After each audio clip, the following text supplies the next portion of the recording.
Welcome to the Feast Life, where we empower you, the modern homeschool mom, to create a life and homeschool you love, one founded on faith, family, freedom, and fun. I'm your host, Julie Ross, creator of the award-winning homeschool curriculum, A Gentle Feast, and a certified Christian life coach. For more information on today's episode and to access my free gift for you, check out thefeastlife.me. Charlotte Mason once said, "Life should be all living, not a mere tedious passing of time." So on this show, we seek to savor the feast of life.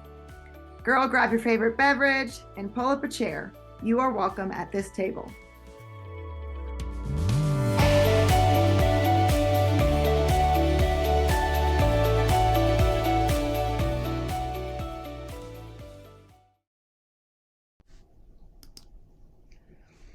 Are you ready to transform science from a dry list of facts into an inspiring journey of discovery for your homeschool?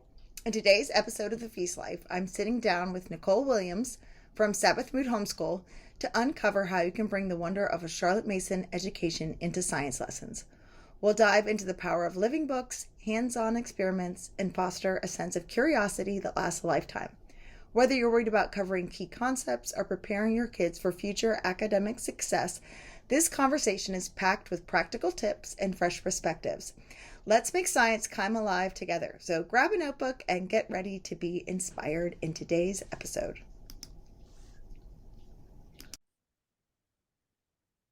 Hey everyone, welcome to The Feast Life. I'm your host, Julie Ross, and I'm here today with Nicole Williams from Sabbath Mood. Good morning.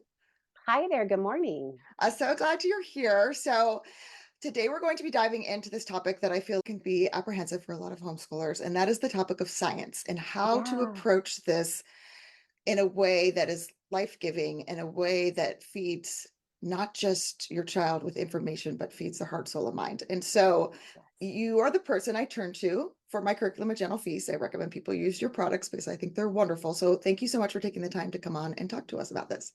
Thank you for having me. I'm so excited about this. I get very excited about science, and I want other people to also.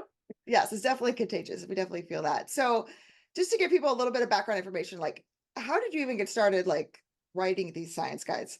Yeah, I did because I homeschooled my 3 children and also 3 and for a while 4 of my adopted siblings. So for a while there, I had 7 kids in the house that I was homeschooling using Charlotte Mason's methods, but we were deferring to a big curriculum that just said to use a textbook. And so we were. And the kids that were my siblings, they were adopted at a later age. Like I think they were 9, 10, and 11 years old. And all that comes with that, bouncing around from school to school when they changed foster homes. And they had figured out either how to work the system. One of them had, she was getting straight A's, but she wasn't really learning anything. She was just working the system. Yep. And the other one that I have in mind, the others fall in between these two, but the other one was getting straight F's. And my dad said, "You can't eat him." He has just figured out you cannot make him learn. And so here I was using Charlotte Mason's curriculum, and their eyes were opening. They were starting to get interested in things. They were starting to have conversations. I remember the first time we got a book from the library, and the one who had been getting straight F's, when he just opened that book on his own because he wanted to know what was inside. And so here was this like warm, oh, it's working, it's reviving their heart for learning, except there was science and they were all failing every test and feeling really bad about themselves and hating the subject. And I thought, first of all, this is God's subject. This is his revelation to us. And if we hate it, we're doing something wrong. And so that's what made me start digging into what Charlotte Mason said about science and how we could actually do it so that it was a living subject. She says every subject has its living way. And I had to find the living way of this one. And thankfully, it wasn't that hard to do. It was hard work to put together all of the curriculum, but but her ideas often are rather simple once we get out of our own head and our own past experience to do it her way. And I feel like with science, especially because it's like the humanities, living books, it's great for those kind of subjects like history and geography and civics, but like science is hardcore facts. And so I need a Yes, textbook and I need to make sure my children are memorizing and they're learning all this information. And so I exactly. see people go to that extreme of I'll do Charlotte Mason for everything else, but for science, I need a textbook and we need to be doing these Right, experiments. Or right, they're very much, we're doing Charlotte Mason. So for science, we're just going to read biographies about scientists and living books like right. that. And they don't do any experiments. So it's like this like two extremes here. Do you see that as well? I absolutely do. I do. And I think that if you're going to err, and it is err on one of those two extreme sides, then the living biography is probably the better way to err Mhm. because Charlotte Mason said that quote, she says, it's not how much they know, but how much they care. Yes, She was actually absolutely. talking about science in that Really? quote. I That did was, not know that. yes, yes, she Wow. Okay. was. So it is big. It's important that they care. But she also really felt like they needed to have a good science curriculum. On her day, it was when science was really taking off and it was going crazy. And so we always think, oh, Charlotte Mason, she's old fashioned. She doesn't understand our STEM culture, Yes, right. but she actually lived in a time when that was the most important thing. And she said later it might be poetry or literature, but right now it's science. This is what's Mm. important to us. And little did she know it was still going to be Yeah. important to us 100 years later. But when I was working through the scheduling of her curriculum, I found that science was weighted so heavily. It takes up like 47% of her schedule, Oh, which wow. is more than any other subject. So she really did have a heart for this and mean for us to do the work And when you're involved in saying it. science took up 47% of the schedule, are you also putting that broad category of not just science, but like nature study and natural history and stuff under there too? Or what are you including? If it was included in the morning schedule, but No. primarily I'm talking about what I would call biology these days, but she called nature lore. That is not the act of going out and looking like nature study, that's the reading the Yeah. books towards that. Okay. Okay. And then your formal sciences and also geology, physical Okay. geology was Okay. part of that as well. Physical Uh, geography or geology. Yes. physical. Okay. Okay. Okay. I think I know what you're talking about. I'm like, Yeah. because I was surprised to hear that. That is a big amount of time. So rather than those two extremes where it's either we just have to get the information and make sure they know these things, or we don't have time to do experiments, those kinds of things, we're just going to read some biographies. Explain what the middle looks like. What was Yes. Charlotte Mason actually saying we should be doing? Absolutely. So the middle is still with the book. We still need a book, but what I call it is the spine text. And what that is an author who is passionate about this subject and they want to get everybody else as excited about it as they are. So Mm, one of my very favorites is Walter Lewin, who wrote For the Love of Physics, and I use it for high yes. school physics. And I he's actually such a understood physics for the first time in my entire I life, by the way, with that book, because like in high isn't that school, just it great? was all just experiments and formulas and went all completely over my head. Right over your head. And so many people, and this is just a great point. So many people, moms in particular, who are trying to choose which subject their kids are going to do, are afraid of physics Mm, because mhm. it's the way that they were taught or the way their friends were taught, and they avoided that. That was me. I skirted that class in high school. Like, Oh yeah, I don't want. And I was like in advanced math classes, and I was still afraid of the yeah. math that was involved in physics. But physics is all around us every day. So Walter Lewin is like crazy fun, passionate about his subject. He just wants everybody else to get as excited about the subject as he is. So Mm. what he's written is a living book. It truly is a living book. He's a passionate author. He explains things well. And how Charlotte Mason says, it is the facts clothed with living ideas. So he does present a ton of facts in there, but he puts them in a living language. And so you've got your living book. That's important, not just the biography and not just original sources either. Some people go back Mm. to what's the candle one by Faraday? It's A like, history okay, of a well, candle? that's it. Yes. Yeah, So let's go back to the original sources. We actually have some modern science we can yeah, work with. So let's go with those. There's not a ton of them, but there's some really great yeah. books available to us. And then she said that we must do experiments and how that plays out is whatever the author is talking about in the book, we need to do an experiment that is related to that subject. So If they're talking about light, we're going to do an experiment on light. We're not going to do an experiment on sound at that time. Yes, they're both waves, but let's do one that the kids are going to be asking about in their minds. That's the whole point of narration, is that we're asking questions. What happened next? What happened next? And Charlotte Mason said, we can only know what we ask questions of ourselves. That is a totally, but the point is we have to ask questions of ourselves. And that's how we choose our experiments. That's what a scientist does, right? Scientists ask Right. questions. That's part of Yeah. research Yeah. and understanding. And I get feedback sometimes from parents like, oh, I just get so frustrated because sometimes the experiments don't work. And I'm like, Yeah. that's science. That's true. Yes. And we get this like pass or fail thought Yes, in it's our head. so ingrained in us, isn't it? Yes, it really is. And really, I would say both math and science, we've got to lose that. And we have to go towards this, let's discover, let's see what we Yes. can figure out. What did we learn from this? And just change our mindset. But we were raised in a different system, most of us, even parents who were homeschoolers. Yes. They were probably Yeah. raised with doing school the traditional way. Yeah. And Right. so this is a really different thought.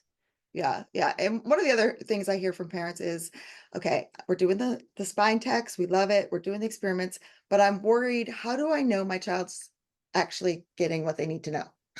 Because I Yes. can't just give them a worksheet Yeah. and they get 9 out of 10 right, and then I feel, oh yes, we have accomplished everything we need to for science. Exactly. Yeah. Exactly.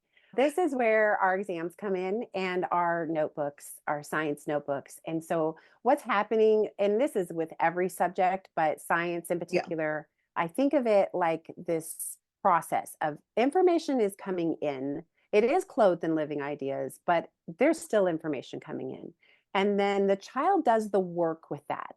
Charlotte Mason says they have to do the work of their education. And so they grapple with those ideas. They pick ideas that are most important to them. They leave off other things. They assimilate stuff that they have learned in other places of their life, maybe experiences that they've had outside or other books that Mhm. they've read. So that's that assimilation process. And then they have to verbalize it.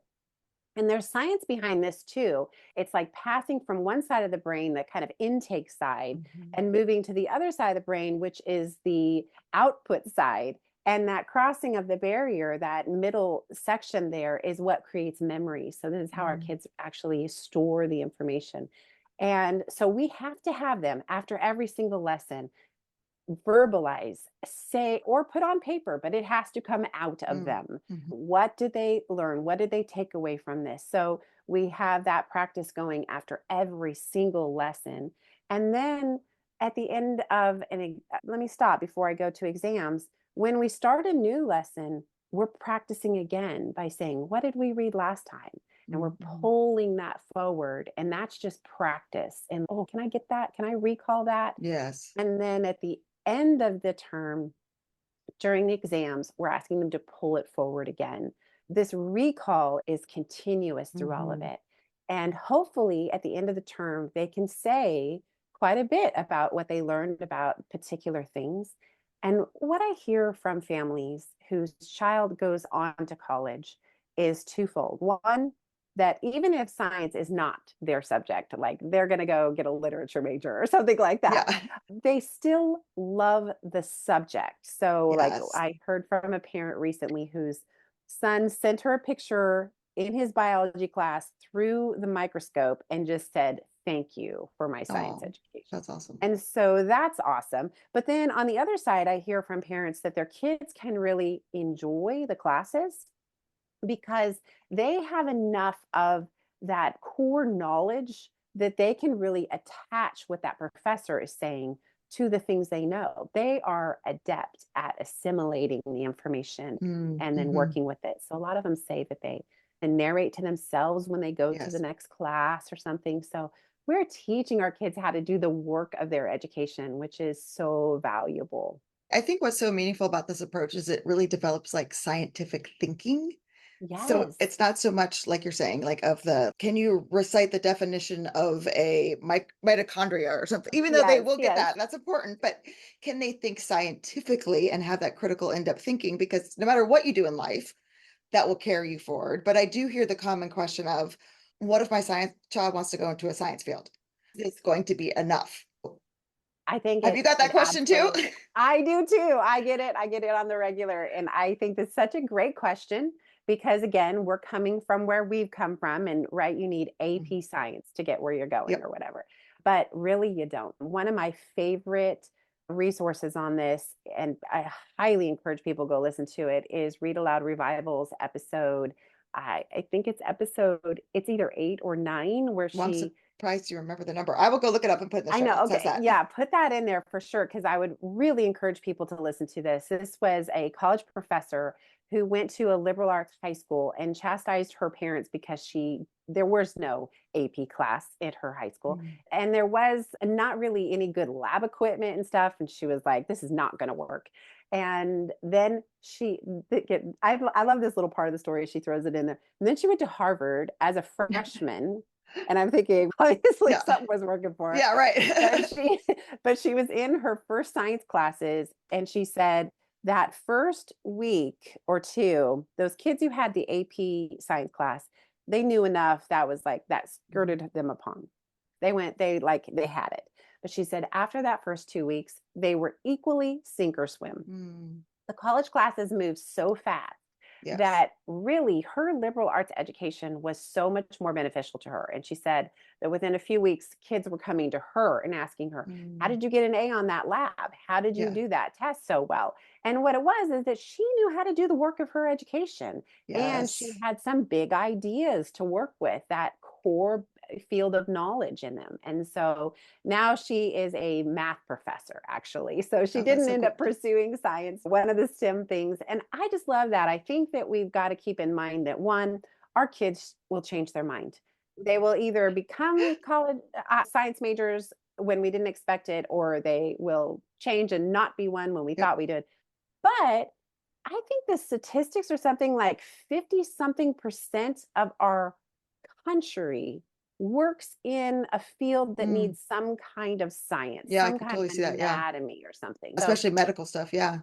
So it is important stuff for them to learn, but it is more important for them to really get those foundational ideas. I talked one time to a professor at the Air Force Academy, and he was a professor of physics, and he took one of my classes. And he said, I would rather my students have a strong foundation of algebra Mm. than they have any calculus at all. I'll Oh, teach them wow. calculus, he said. And his point was that our kids fly through these subjects in order to Yes. get to Get the to the next higher level. levels. Yep. Yeah, but they don't actually have that good solid foundation for those Hmm. professors to work on. So Yeah. I think we really are doing our kids a service by preparing them for any eventuality and then really a good quality education, good foundation Yeah. will And I be so totally beneficial. could see that where Charlotte Mason's talking about like the idea of like ideas being pegs and then later on you're going to add the facts to them. So I think Yeah. not that they're not getting any facts and people get that misunderstanding, but Yeah. especially in high school where they're learning these scientific concepts in a way where they're being filled with the ideas and they're learning to question their thinking.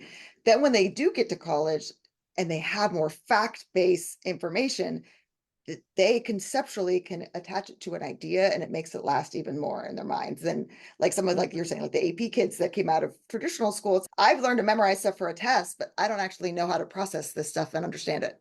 Exactly. Yes. And my daughter, I have to tell you this. So she did your science and she's now a senior. She's studying neuropsychology. And so she's taking neuro something 400. I'd even know what the class is. I couldn't understand what she was saying. And she called me the other day. She said, Mom, you would love this class so much. I was like, oh, could I come sit in? And she's, I don't know about that, but there's only 15 of us. And Wow. every week she assigns us a different scientific study to read. And then we come back to class and we talk about what we learned. And it's just like sitting around the dining room table with you. And I was like, Oh, oh my God, thank you. that is so awesome. And it brings up another really important component of science class, and that is the discussion. When you Hmm. think about the number of things in science that have either changed over the Oh years my and gosh, been yes. thought about Even in some of the books I history. include or you include that are like, people are like, that's different now. I'm like, yes, and talk to your kids about that. Stuff Yes. changes. Yeah.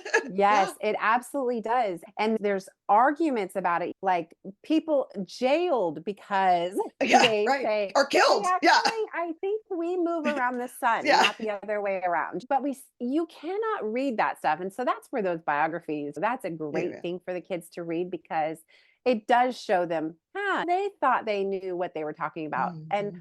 oh, now I'm reading current events also. And I'm like, they think they know what they're talking about. I wonder if they actually do. So it really gives a different perspective. But those discussion questions, what do you think about this? What would you have done in this situation? Those kinds of questions create a humility in our kids because scientific issues in particular, are complex. Especially, They oh, are not 100%. simple. Yes. Yeah, they do not have a good black and white, easy answer. And so grappling through those helps our kids to learn how to form opinions, which is Mhm. really helpful, but also how to talk about those opinions with humility Yes. and grace.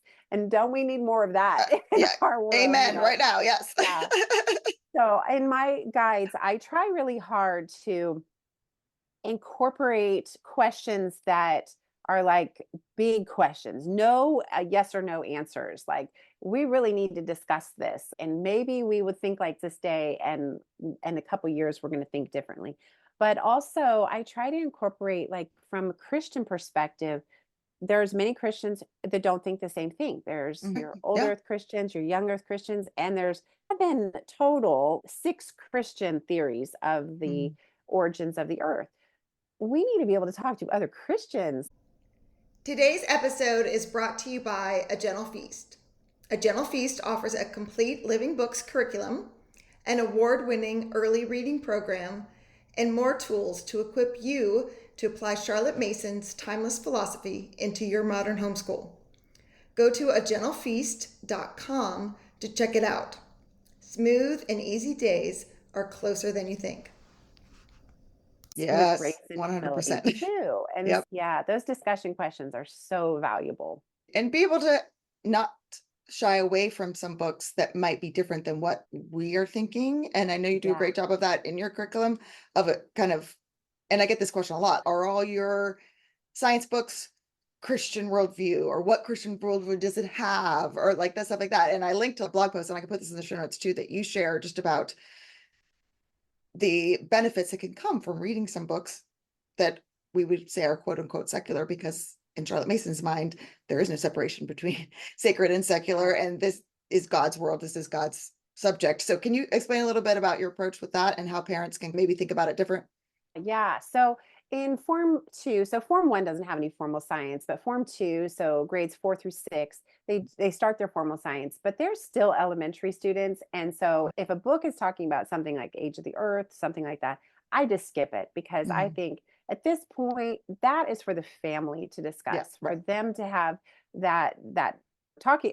That shouldn't come from the outside at that age. But starting in Form 3, so that's seventh grade, middle school, and on up, I do think that our kids need to be exposed to some of these things, not so that they would change their opinion. It's actually the opposite of that. Mm-hmm. Charlotte Mason says that when we say, here's what we think, here's what you think, child, Yes. end of story, and they Yeah. hold us in high regard, and then they go off into the world, maybe to college, maybe not college, maybe a job, and they meet somebody else who they put in high regard in their minds, then they can quickly just change opinions because, Mhm. oh, this person that I think is so smart, way smarter than mom, who was just a homeschool teacher. Mhm. You've talked about that before, and that's an important thing we've got to keep learning. But still, you take somebody who is an Ivy League professor Yeah, right. and they have an opinion, all of a sudden the child just transfers their allegiance to this other Mm. opinion. And so we do need to give them the ability to really be thinking about these things when they are in our home. And it's a hard thing. So what I do in the guides, it's hard on mom, I should say, not me. What I do in the guides is that if they talk about geology, how the Grand Canyon was formed over a bazillion years, then I point them to read an article maybe on Answers in Genesis that says, Mhm. here's how we think it was formed. Yeah. And I do that all the way through, even including light years in later physics, astronomy. How do you explain light years from a young Earth perspective? There Mhm. are four theories for how to explain how to explain light years in from a Christian young earth perspective. And you know what? Even if your family doesn't believe in the young earth theory, I still think it's valuable for you Mhm. to read that, or vice versa, to hear what other people are thinking and how they're thinking this through. So that's what I do. I try not to take any kind of a stance on thing. I will sometimes include Bible verses if I just feel there's a little bit of an agnostic tendency from Mhm. the Author. author. And Yeah. I want to say, hello, let's remember that our Yeah. God created all of this. And so it's not that I have Bible verses on every page or anything. It's just that I'm coming from a perspective of God created all of it. He is more powerful than any being. Mhm. And let's keep that in mind. How it happened, we can debate that and we can talk about that. But let's keep that in the forefront of our minds, of course. Yeah. Yeah, 100%. And then just circling back to when I said it's hard on us parents, it's hard to hear our kids grapple with opinions about politics and life and God. But if they are doing that and they are doing that in our home, Mhm. then Charlotte Mason says they are more likely to recover our opinions. They are going to come back to what is that foundation that we had in the home. And I've seen that happen with my own kids. I have one in particular that we were like, what is happening right now? And she circled back, Yeah. but then she circled back with the firmest foundation, and we can trust that and feel confident in that. So we've got to let the kids try to grapple with these ideas while they're still in Yeah. our home. Yeah, and it's great that they feel like we're a safe place where they can do that. That's what we want, Yeah. because otherwise they're gonna Yeah. go find that with someone else. Yeah. Consider it a privilege that they're grappling through it with you. Even though it's so hard to bite Exactly. your tongue sometimes and keeps you on your knees, it's a It is. blessing. You feel like you swallowed a mouse. You're like, oh, okay. That's Yeah, what you think. Okay. 100%. Okay, so let's get from more of this theoretical conversation down to the nitty-gritty of what I'm actually doing in my home on Okay. Monday. Okay, Okay. so you mentioned we have some sort of spine, we have some sort of living book, which is where the scientific concepts are clouded, or not clouded, encapsulated in a narrative kind of story like living fashion. Um, so we're reading those. What else do we need to be doing on a weekly or daily basis? Really, the just the lesson has parts to it, and so we want to, what did you remember from before? Maybe prepare the lesson in a way by introducing it a bit, and I do all that for you. If you use my study guides, is what happened before, and here's a little something, just grabbing their attention, because attention is so Mhm. vital to Yeah. this kind of an education. And then reading the book and narrating it. And then sometimes there are some other things that we can look up too. You mentioned sometimes there's things like the book might talk about Pluto being a planet, and it's not Mhm. anymore. We don't Right. consider that. So I sometimes include things that are like, okay, let's look into that further. Let's watch a video on that. Let's read an article about that. Mhm. Something to maybe correct or clarify something in the text, or just like, I need to actually see this. One of the things Yeah. I love is in the Form 2 machines guide, what's going through all of the different types of machines, simple machines. And then I include these videos of different things like robots, cars being created, just super fun things that I always tell people, if you use that, don't miss the videos. I call them optional because I don't want anybody to be hung up by them if Yeah, it's right. taking the whole lesson time to read the material and narrate. Don't spend a bunch of time on these other things. But if you have the time, those are great additions to a lesson. And then if the lesson lends itself to it, the discussion, and then what I kind of aim for is an experiment either each week or every other week. Mhm. And in the lower grades, I usually include it every other week. Middle school has more. It's not the end of the world if you miss one of those, but It is really helpful to letting the kids really work through the material that they've been reading and bring it to Mhm. life for themselves. So primarily, get ready on Monday is going to be make sure you have the equipment for that because Yeah, right. that That's the is biggest, the with me, that's yeah. always been the biggest hurdle. We go to do an experiment. I'm like, oh, we don't have Q-tips today. Or Exactly. And as they get older, they're going to do the work themselves. Form 3 on I write my guides to the students for them to do it themselves. If they can, they might need some overseeing by parents. But the main thing for us moms is to hold them accountable to make sure the work's being done, but also to get those supplies. That is our yes. job, to make sure that when the experiment's going to happen, I've got what I need. Yes, it is nice when they're in high school, they could drive and I'm like, okay, I need to go to the store and buy some soap. Forgot to get that. But Exactly. yes, you do want to be prepared. It'll make everything so much easier. And again, you're prepared, you're helping your child be successful. One of the other things you mentioned though are science notebooks. So how do you incorporate Yeah. into all of the things you just mentioned? Yeah, so the science notebook is basically where they're going to keep written narrations about science. And you can have one notebook that is for all the subjects. So Charlotte Mason actually had them doing 4 subjects every term. And we've done it that way in our home before. The kids actually liked it, where we did like biology on Monday, chemistry on Mm. Tuesday, physics Wednesday, and you moved Oh, through wow. them that way. But then they would incorporate any one of those narrations into that science notebook. So you don't need to have a different one for every subject. And this would be written narrations, but also one of the best parts about this is diagrams. So if there is a diagram in the book, just reproducing that in the notebook or drawing something you saw during an experiment, it really gives life to those notebooks and makes them so neat. Some of the kids, it's in pencil, it's really scratched out, but they're still proud of them. They're really proud of them. I had one time a student send me several of his notebook pages. His handwriting was really rough. His sketches that he made were really rough too. Everything was in pencil, but he was proud of him. That was his like grouping of what he had learned. And Mhm. then I have other students who I can, one I'm picturing in my mind was they were learning about a nebula in the planets, which is middle school astronomy. And she had drawn with watercolor this beautiful multicolored nebula. And so the kids are going to come at it from different perspectives, Right. but in a way, it's like their nature notebook where they should Mhm. have ownership of that, what it looks like, what they put in there, what they don't put in there. But you want them to be putting something in there. That's your Yeah. accountability factor is what have you put something in there? Yes, okay. But then how it turns out in the end is a piece of art, or I guess that maybe would be like, I don't want kids or parents to think that it should be artistic. I Right. don't want that idea to come across, but just the uniqueness of each of them. That's what I'd like people to understand.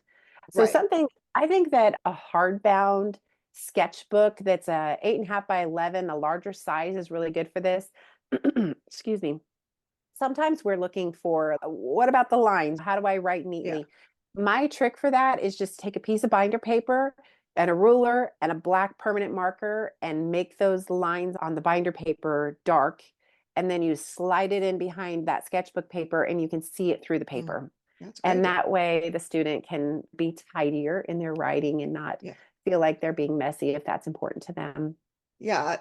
Now I can't remember if this was you or this was just something I incorporated. Like in the high school, do you have them start doing like lab reports or the lab kind of framework in their notebooks, or is that something different? Or do you not do that? And I just made that up. I usually have them do it in their notebook, but I do Okay. have an article about that, that if you know your student is planning on a science field and they want to start that as a Yeah. freshman at an important college, then you may need to keep a separate lab notebook. Okay. Yeah. Okay. Yeah, I had my daughter start that, but she had it in her regular science notebook, but it was like learning the process. And she, of course, made it all artistic and her diagrams were all flowery Yeah. calligraphy and all that. But I really Yes. do feel like that helped because as soon as she got to college, she was writing lab reports, but she was like, I already know how to do this. I know my Right. hypothesis and my procedure and like she knew how to do it from what we were doing at home, but I couldn't remember if that was something I brought in or that was in your guides as well. Yeah. I have a link that talks about how to Okay. prepare those in just an article on my website. So that would be useful. And really, when you think about it, okay, the reason to have a separate lab notebook is so that if you are applying to a college that wants to see that they Hmm. can. how much more valuable would it be if they were looking through and you just had narration after narration and diagrams and all this stuff? Mhm. And oh, and Yeah. there's one of my labs, Yes. and I'm moving through. So I think that while I guess formally it should be separate, I think for our purposes, which would be applying to college, it's still valuable just to Yeah, have it in the science notebook. absolutely. And it just gives the kids, again, the kids are having that ownership of it, which can be so hard to like release because we want it to Yes. look all pretty. We want to put on Instagram and we want all the things. And it's that might not be what it looks like, but let them have their Yeah. ownership of it. But also it's a process too. So like when they're younger, are you having them write in their science notebook every day, week? How are you doing it? Not until Form 3. And Form Okay. 2, I think it can be oral. If you have someplace you're keeping written narrations and you want to do a written narration, because you do fewer at Yes. that Right. age. So if you wanted to, and you could do them with your regular written narrations. But starting in Form 3, they should be keeping that science notebook. And really, unless they do an oral narration that day, like they need to do one or the other is my point. And if it's not going to be an oral narration, it should be written in that notebook. Yeah. And Right. in the guide, I do often say record or reproduce the diagram that's on page 67 or something, trying to prompt them to do things like that. Yeah. And That's keep really in good. mind too that if your students are not writing well or they're not as comfortable, they can always write some of the stuff. Like maybe they draw a diagram and they write a few notes about what they learned, and then they can tell you the rest of it. So we Mm-hmm. can be flexible about this too. Yes. And I think that's a really great point. So thank you so much for your time. This has been really helpful. I hope it gives parents the courage to start to think about approaching science differently. So, do you have any final words to the parent who is, this sounds really nice, this sounds really interesting, but it's a little overwhelming and I'm not used to it and it feels really uncomfortable? Sure. So, what I have found, all my kids have graduated now, but what I started saying towards the end is when it's really hard, we're just complicating it. Mm, Charlotte Mason's methods are actually really simple for individual subjects, to say. It seems like a lot to be navigating all of those subjects, but yeah. the individual subject should be a simple thing. And so, if it really is overwhelming, I would look at how are you doing it? Are you really following the way she meant to do it? And number two, how much are you bringing baggage from your school Mm, education forward? And trying as much as you can to just release that and try to have fun with this, because our world is beautiful and mm, crazy awesome. And the laws of science, they were created by our Lord. So when we study them and how unique and interesting they are, we need to remember this isn't just something somebody's trying to do to you to punish you to learn Newton's laws or whatever. That this is us making discoveries that are mm, applicable all the way around our universe and right in our front yard and with our younger children playing and things like that. Try to have fun with that. If you're hating the book, it's probably not a living book. So that's something else to keep in mind. Make sure that you use a living book. It's really important. They have great stuff in there. And mm, then maybe getting out of that idea of like, how can we perform again, and just really looking at how much do we care? How interested is this subject? And then one last mm. thing is just often the things that our fears that we bring to the table, our kids don't have a fear about that until we Yep. like put that on them. And so if you can just hold that to yourself, or maybe say, I'm not as comfortable with this subject, or I think you need to lead this, son, because I'm not sure what to do.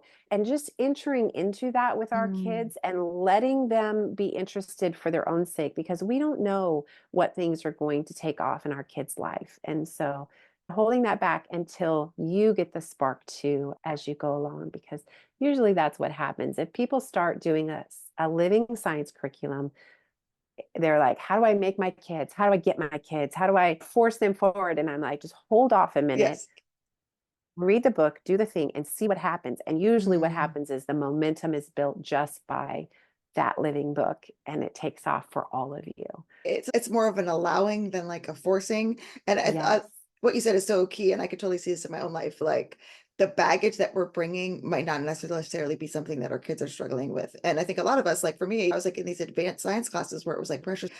And there was no wonder. And I think that's what's so beautiful about this approach. We're allowing children the natural ability to be curious and to wonder about the Hmm. earth and God's creation and ask questions and then try to find answers to those questions. And that's an innate characteristic that God put inside of us, but we squash it with, here's the right answer, here's how you do this, and you need to perform. And Yep. this approach opens the door to wonder, not just for our kids, but if you start to wonder for yourself, then it's exciting and that catches Yes. on and they see that within you as well. And it takes the pressure off. And I think that's so key because we feel like I couldn't homeschool my kids for these subjects because I don't remember anything from physics class or I didn't do Right. well in biology. But it's no, you don't have to be the fountainhead of all knowledge and you don't Right. have to know everything. You don't have to answer all these questions on a nature walk. You can just ask questions too. And I like what you said about approaching it from a place of humility of, I don't know. What do you think? Or I Yeah. don't know, maybe we could try to find an answer together. And it's like this whole just shift from teacher being the expert to teacher being the guide. Yes, absolutely. Absolutely. So, And just finding oh, the go ahead. joy in that. Yes. Yes, 100%. And your guides make it so easy to do. So we're definitely going to link to those in the show notes, but how can everyone else find you and what you have? Absolutely. So Sabbath Mood Homeschool is my website. Same thing on Instagram. I have a blog and a newsletter, and I did prepare a checklist for you, for your listeners, if they would like Yay. to check that out. Okay. That would be just sabbathmoodhomeschool.com/ just JF for Gentle Feast. JF or GF? GF. Oh GF. boy. Okay. I was like, GF. Should we have another conversation about dyslexia? oh, girl, we already had that one. Remember, you were on my podcast. I'll link to That's that one right. in the show notes too. That was like from 3 years ago. So I'm going Oh to yeah, link that's been to, a while ago. I know, crazy. I will link to that episode on dyslexia because that was such a Yeah, great conversation and something we both have experience with. Thank you so much for absolutely. the time to come on today and talk to us. I really appreciate it. You're welcome. You're welcome. Yes, so we will link to all those things. So thanks again. Thanks for listening to today's episode. Let's wrap up with some key takeaways. First of all, you can use living books in science. Rather than textbooks, using living books written by authors who are passionate about the subject helps children engage deeply and retain information. You need to use a balanced approach. Charlotte Mason's science approach strikes a balance between factual learning and fostering a genuine interest in scientific subjects through regular experiments and hands-on experiments that are tied to the readings. Your child can develop scientific thinking. Scientific thinking instead of focusing solely on memorization. This helps develop critical thinking and inquiry, skills that are valuable for any career. Number 3, keeping a science notebook. These are personalized records where students capture their learning through notes, diagrams, and reflections. Each student's notebook is unique, encouraging ownership and artistic expression. And then last but not least, remember, parents are guides. Rather than needing to have all the answers, parents can model curiosity and wonder, making science an enjoyable exploration of God's creation. Make sure to check out the show notes for today's episode to find links to Sabbath Mood Homeschool and all that they have to offer. Thanks for listening.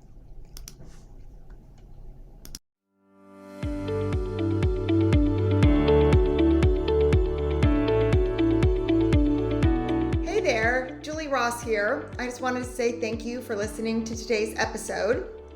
If you like this show, it would mean the world to me if you would leave a positive review in iTunes. This really does help people learn about the podcast. And each month I will pick a winner to receive a free gift. Don't forget to check out all the free resources we created for you at thefeastlife.me. Thank you.